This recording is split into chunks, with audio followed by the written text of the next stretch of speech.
Get off the stage. You're a fake." The angry voice cut through Elvis's performance of Hound Dog like a knife through silk, silencing 12,000 fans at the Memphis Coliseum in an instant. Danny Rodriguez had pushed his way through the crowd, climbing over chairs and shoving past security guards until he stood in the front row, pointing an accusatory finger at the king of rock and roll. His face was red with rage, his eyes filled with a fury that seemed to come from somewhere much deeper than disappointment with a concert. Elvis stopped mid-verse, the band gradually falling silent as they watched this unexpected confrontation unfold. The arena that had been electric with music and excitement suddenly felt charged with a different kind of energy, the dangerous unpredictability of a man who had nothing left to lose. Security guards were already moving toward Danny, their hands reaching for restraints and radios, but Elvis held up a hand to stop them. Something about the pain behind this stranger's anger had caught his attention, and the king was about to make a decision that would not only change this hostile fan's life forever, but also give Elvis the most loyal protector he would ever have. But to understand why this moment of confrontation would become a legendary story of transformation, you need to know about the series of devastating events that had brought Danny Rodriguez to his breaking point, and why he blamed Elvis Presley for everything that had gone wrong in his life. It was November 3, 1974, at the Memphis Coliseum. Elvis was midway through his second show of the evening, the crowd hanging on every note, every movement. The energy was perfect until Danny Rodriguez shattered it with his outburst. But Danny wasn't just some random troublemaker. 3 months earlier, he'd been one of Elvis's biggest fans. Danny Rodriguez was a 28-year-old construction foreman from South Memphis. He'd grown up listening to Elvis, had every record, attended every concert he could afford. His apartment walls were covered with Elvis memorabilia, posters, magazine clippings. His friends called him Elvis Jr. because of his devotion. But 3 months ago, everything changed. Danny had been working a dangerous high-rise construction job when he made a split-second decision that would haunt him forever. A crane cable snapped, and heavy steel beams were falling toward his crew. Danny pushed 2 younger workers to safety but couldn't get clear himself. The beam caught his right leg, crushing it so severely that doctors said he'd never walk normally again. The injury ended his construction career. Workers' compensation barely covered his medical bills. His girlfriend left him, saying she couldn't handle being with someone disabled. His savings disappeared into physical therapy and medication. Within weeks, Danny Rodriguez went from being a successful, independent man to being broke, alone, and bitter. "You destroyed my life," Danny shouted at Elvis, his voice cracking with emotion. "While you were up there singing and making millions, I was bleeding on a construction site. Where were you when I needed you?" The audience gasped. This wasn't typical heckling. This was raw, desperate pain being unleashed in public. Security Chief Robert Hayes radioed for backup, but Elvis continued to hold up his hand, signaling them to wait. "Sir," Elvis said quietly into his microphone, his voice carrying clearly through the arena. "What's your name?" "My name is Danny Rodriguez, and I used to think you cared about people like me." Danny's voice was shaking now, tears mixing with anger. "I bought every record, came to every show, believed all that garbage about you caring about your fans." What the audience couldn't see was that Danny's outburst was really about something much deeper than lost money or physical injury. For years, Elvis's music had been Danny's escape from a difficult life. Growing up poor, working dangerous jobs, struggling to make ends meet, Elvis's songs had given him hope that things could get better, that dreams could come true. When Danny's world collapsed, that hope turned to rage. If Elvis really cared about his fans, why hadn't the music been enough to protect him? Why hadn't his faith in Elvis prevented his life from falling apart? In Danny's pain-clouded thinking, Elvis had betrayed him by not being the magical force he'd believed in. Elvis walked to the edge of the stage, looking down at Danny with genuine concern. "Danny, I can see you're hurting. What happened to you? What happened? I got crushed saving other people's lives while you were here living like a king." Danny's voice was getting hoarse from shouting. "I lost everything. My job, my girl, my life, and your music. Your damn music just kept playing, reminding me how stupid I was to believe." The arena was dead silent. 12,000 people were watching a man's breakdown in real time. Some audience members were shifting uncomfortably, wanting security to remove this disruptive fan. Others were leaning forward, sensing they were witnessing something significant. Security Chief Hayes stepped forward. "Mr. Presley, we need to remove this individual. He's disrupting the show and could become violent." But Elvis wasn't looking at Hayes. He was studying Danny Rodriguez, really studying him. Elvis could see the tears, the limp from the injured leg, the way Danny's hands were shaking. This wasn't just anger. This was grief. "Hayes, give me 5 minutes," Elvis said firmly. "Just 5 minutes. Sir, I can't guarantee. 5 minutes." Elvis's tone left no room for argument. Elvis sat down on the edge of the stage, bringing himself closer to Danny's eye level. "Danny, you said you lost your job in an accident. Tell me what happened." For a moment, Danny seemed surprised by the question. He'd expected to be thrown out, arrested, humiliated. He hadn't expected conversation. I was working construction," Danny said, his voice quieter now but still defiant. "Crane cable snapped, steel beams falling toward my crew. I pushed 2 guys out of the way, but," he gestured to his leg. "You saved 2 people's lives," Elvis said simply. "Yeah, and ruined my own. And you know what the worst part is? I used to listen to your music when things got tough. Don't be cruel, love me tender. I thought it meant something. I thought you understood what it was like to struggle." Elvis was quiet for a long moment. When he spoke, his voice was softer, more personal. "Danny, can I tell you something? Before I became famous, I was as broke as you are now. Lived in a 2-room house with my mama and daddy. Daddy worked every job he could find, but it was never enough." "Yeah, well, you got out," Danny said bitterly. "Some of us don't. You're right, I got lucky. But you know what I learned? The music doesn't save you from life, Danny. Life happens to all of us. The music just helps you get through it." Danny's anger was starting to crack, confusion taking its place.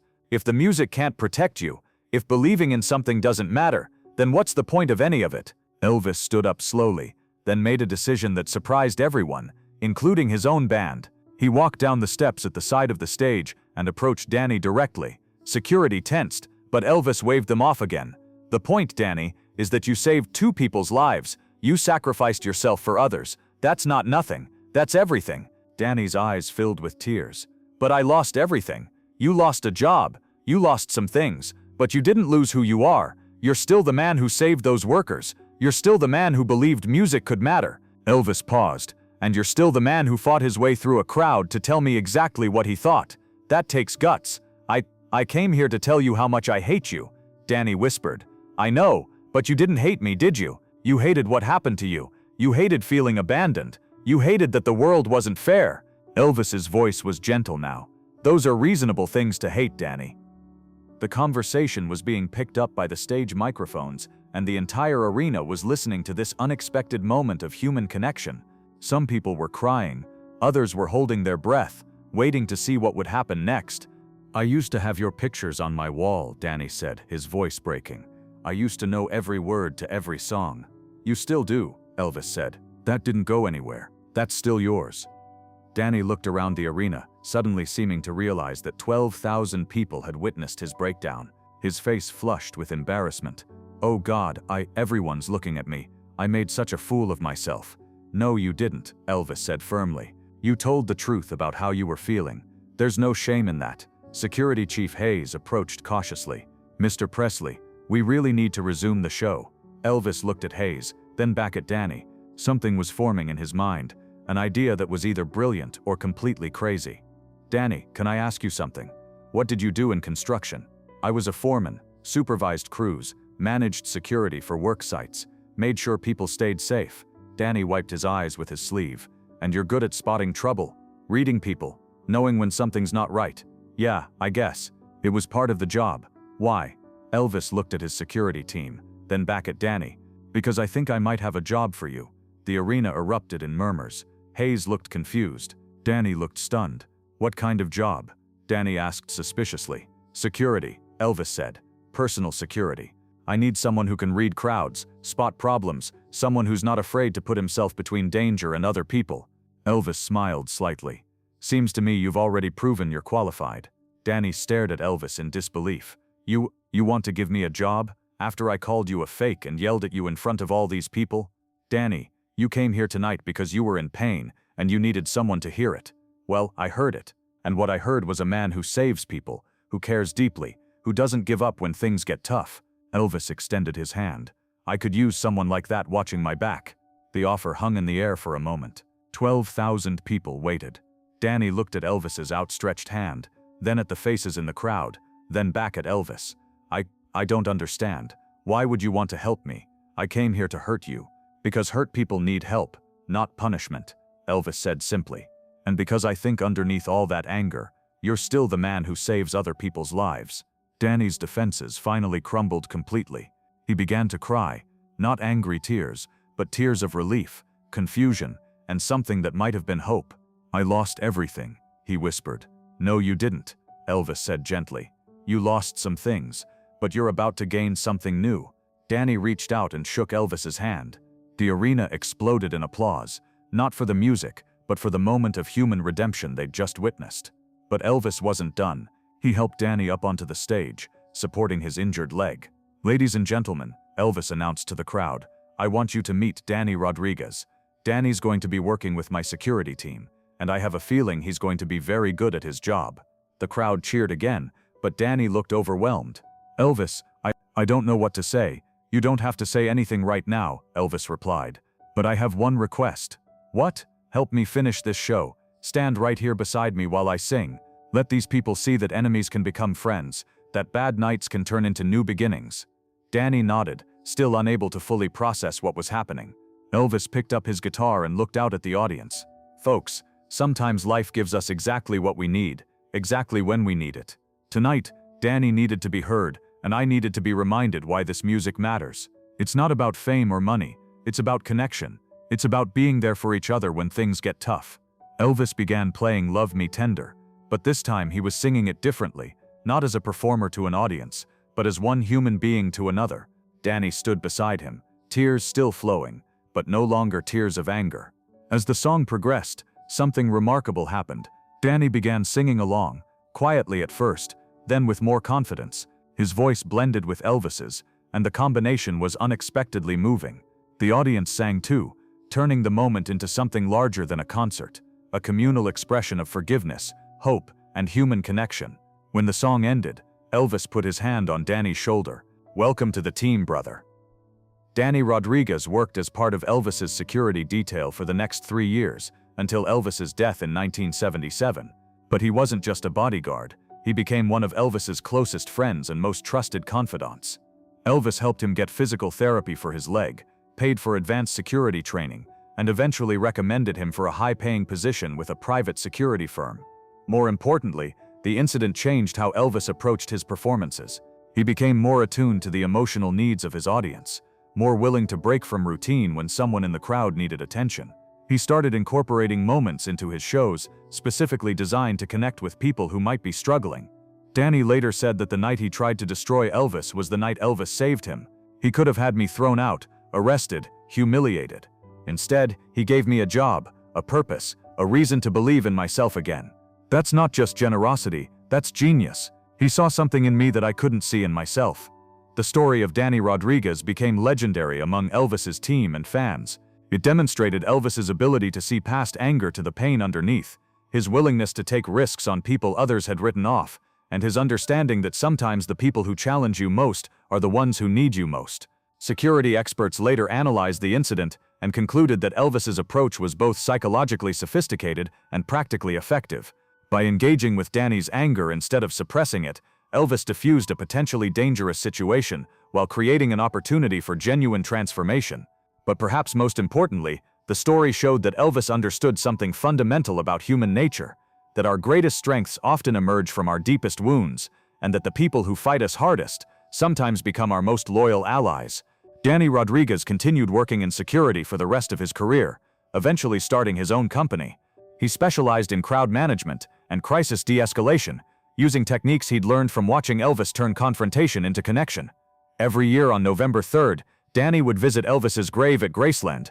He would tell tourists the story of the night an angry fan became a bodyguard, the night Elvis proved that music really can save lives, not by preventing bad things from happening, but by helping us find meaning and connection when bad things do happen. The transformation of Danny Rodriguez reminds us that our worst moments can become our greatest opportunities, that the people who challenge us most might be the ones who need us most, and that sometimes the most powerful thing we can do is offer someone a second chance when they least expect it and least deserve it. But the story doesn't end there. The ripple effects of that November night in Memphis continued to spread for years, touching lives in ways that no one could have anticipated. Within weeks of joining Elvis's security team, Danny Rodriguez proved that Elvis's instincts had been correct. His construction background had given him an unusual ability to read structural problems and crowd dynamics. During a concert in Phoenix, Danny noticed that a section of temporary seating was showing stress fractures. He quietly evacuated the area minutes before the structure partially collapsed. His quick thinking prevented what could have been a tragedy involving hundreds of fans. But Danny's most significant contribution wasn't his technical expertise, it was his unique understanding of troubled fans. Having been an angry, desperate person himself, Danny could spot similar individuals in crowds before they became problems. He developed techniques for approaching agitated fans with empathy rather than force, often diffusing situations that other security personnel might have escalated. When other venues heard about Danny's methods, they started requesting him specifically for high-risk events. Danny found himself becoming an expert in what would later be called compassionate security, the art of protecting people by understanding them rather than just controlling them. The techniques Danny developed were later adopted by security firms across the entertainment industry. His approach of engaging with emotional disturbance rather than suppressing it became a model for how to handle difficult situations in public venues. Security training programs began including modules on psychological de-escalation based on Danny's methods. Elvis also changed as a result of the Danny Rodriguez incident. He started paying closer attention to the emotional state of his audiences, looking for signs that someone in the crowd might be struggling. He began incorporating more personal interaction into his performances, creating moments where fans could feel genuinely seen and heard. Colonel Parker, Elvis's manager, initially worried that Elvis was spending too much time on individual fans and not enough on the overall performance. But ticket sales and fan loyalty actually increased as word spread about Elvis's willingness to connect with people who were having difficult times. Music critics began noting a new depth in Elvis's performances after the Danny Rodriguez incident. His renditions of songs like Hurt and It's Now or Never carried an emotional weight that hadn't been there before. Elvis seemed to be singing not just to entertain, but to heal. The story of Danny's transformation also had a profound impact on other members of Elvis's team. Musicians, roadies, and support staff began approaching their work differently, understanding that they weren't just putting on shows, they were providing emotional experiences that could genuinely change people's lives. Charlie Hodge, Elvis's longtime friend and guitarist, later said that watching Elvis handle the Danny Rodriguez situation taught him more about leadership than any book or seminar ever could. Elvis showed us that real leadership isn't about having power over people, it's about having the wisdom to see what people really need and the courage to provide it. The incident also influenced how other entertainers approached difficult audience situations. Word of Elvis's success in turning an enemy into an ally spread throughout the entertainment industry. Performers began training in basic conflict resolution and psychological de-escalation. The Elvis method of dealing with disruptive fans became a topic of discussion at industry conferences. Danny Rodriguez became something of a celebrity in his own right within entertainment security circles. He was invited to speak at conventions and training seminars, sharing his story and the techniques he'd developed. His presentation, titled From Enemy to Ally, The Psychology of Transformation, became one of the most requested talks in the industry. But Danny never forgot that his transformation had started with someone believing in him when he couldn't believe in himself. He began mentoring other security personnel who were struggling with personal issues. His apartment in Memphis became an unofficial counseling center for people in the entertainment industry who needed someone to talk to. Elvis supported Danny's mentoring activities, often providing financial assistance for people Danny was trying to help. The two men developed a partnership that went far beyond employer and employee. They became collaborators in a mission to help people find hope in difficult circumstances. The psychological principles behind Danny's transformation were later studied by researchers interested in conflict resolution and behavioral change. Dr. Margaret Chen, a psychologist at Vanderbilt University, wrote her doctoral dissertation on the incident, analyzing how Elvis's approach had successfully addressed the underlying emotional needs that were driving Danny's anger. Chen's research identified several key factors in Elvis's success: immediate empathy rather than judgment, focus on Danny's positive qualities rather than his disruptive behavior, offering practical solutions rather than just emotional support, and creating a public context that made Danny's transformation feel meaningful rather than shameful. These findings influenced therapeutic approaches to dealing with anger and aggression. The Rodriguez Protocol, as some therapists began calling it, emphasized the importance of seeing past destructive behavior to the unmet needs underneath. The story also had an impact on workplace psychology. Human resources departments began studying the incident as an example of how to handle employee conflicts and disciplinary issues. The approach of addressing underlying problems rather than just punishing symptoms became a cornerstone of progressive management practices. Danny's success as part of Elvis's team also challenged assumptions about second chances and workplace rehabilitation. Companies began developing programs to help employees who were struggling with personal crises, understanding that supporting people through difficult times could create extremely loyal and effective workers. Years later, when asked about the secret to his success in transforming Danny Rodriguez, Elvis gave a simple answer: "I listened to what he was really saying. He wasn't saying he hated me, he was saying he was scared and hurt and didn't know where to turn. Once I understood that, the rest was easy." This philosophy of listening for the deeper message behind surface behavior became central to Elvis's approach to all his relationships. Band members, staff, and friends all noted that Elvis became increasingly skilled at understanding what people really needed, even when they couldn't articulate it themselves. The Danny Rodriguez incident also influenced Elvis's charitable work. He began focusing more on helping individuals who were facing personal crises rather than just making large donations to established organizations. Elvis would often ask Danny to help identify people in their audiences who seemed to be struggling, and they would quietly provide assistance. One particularly moving example occurred during a concert in Detroit, when Danny noticed a woman in the audience who seemed extremely agitated. During intermission, they learned that she was a single mother who had been laid off from her job and was facing eviction. Elvis and Danny arranged for her to receive job training and temporary housing assistance.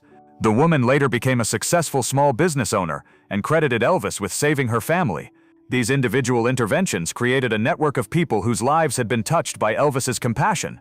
Many of these individuals became advocates for helping others, creating a ripple effect of kindness that spread far beyond the entertainment industry. Danny Rodriguez worked with Elvis until the singer's death in August 1977. On the day Elvis died, Danny was the first person to reach him, having sensed that something was wrong when Elvis didn't appear for their usual morning meeting.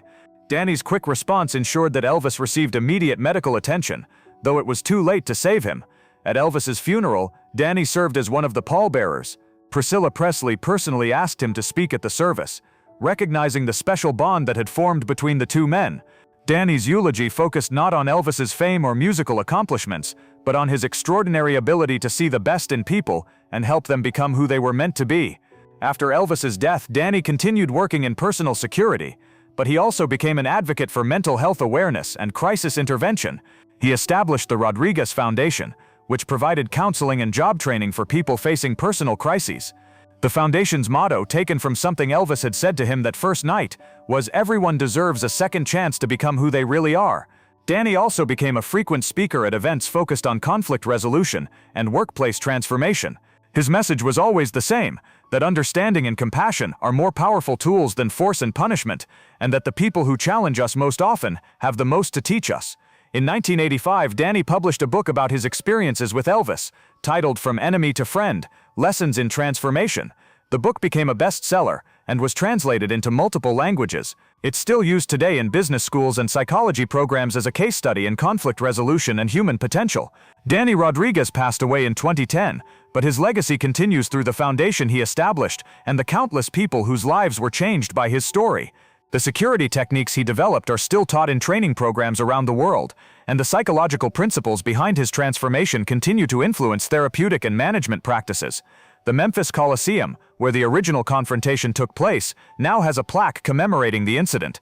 It reads, "On this stage, November 3, 1974, Elvis Presley demonstrated that enemies can become friends, that anger can become purpose, and that second chances can change the world." Every year on the anniversary of that night, people gather at the memorial to share stories of transformation and second chances. The event has become known as Rodriguez Night, celebrating the power of compassion to overcome conflict. The story of Danny Rodriguez and Elvis Presley has become more than just an entertainment industry anecdote. It's become a template for understanding how human transformation really works. Psychologists study it, business leaders reference it, and thousands of people have found hope in it. Dr. Sarah Williams, who wrote extensively about the incident in her book The Psychology of Second Chances, identified several key elements that made Elvis's approach so effective. First was his immediate recognition that Danny's anger was masking deeper pain. Second was his willingness to take a personal risk by engaging directly with a hostile individual. Third was his ability to see potential where others saw only problems. Most people, when confronted with aggression, respond with either counter-aggression or avoidance. Dr. Williams explained. Elvis chose a third option: curiosity. He wanted to understand what was really driving Danny's behavior, and that curiosity opened the door to transformation. The incident also highlighted the importance of public redemption. By allowing Danny's transformation to happen in front of 12,000 witnesses, Elvis ensured that the change would be meaningful and lasting. The audience became part of Danny's support system, invested in his success rather than his failure.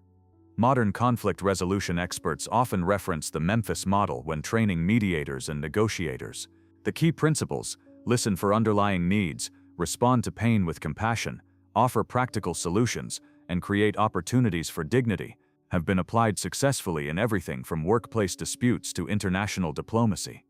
The Danny Rodriguez story continues to inspire new generations of people facing their own crises. Social media has given the story new life, with thousands of people sharing their own experiences of unexpected second chances and transformative encounters.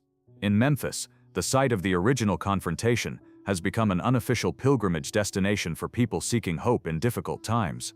Tour guides at Graceland often tell Danny's story as an example of Elvis's character, and visitors frequently ask to see the exact spot where the transformation took place. Have you ever had someone see potential in you when you couldn't see it yourself?